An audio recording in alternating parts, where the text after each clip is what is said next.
আমি মাকে খুশি করতে গেলে বউ নারাজ, বউকে খুশি করতে গেলে মা নারাজ। কিন্তু আমি একজন মানুষ, কোন দিকে যাব? ইসলাম বলে তুমি তোমার মার কি? সন্তান। তুমি তোমার বউয়ের কি?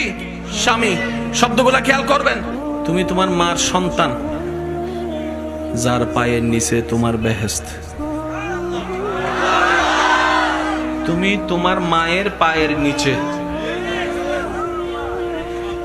তুমি তোমার বউয়ের কি? স্বামী। স্বামী মানে অভিভাবক। অভিভাবক কি নিচে না উপরে?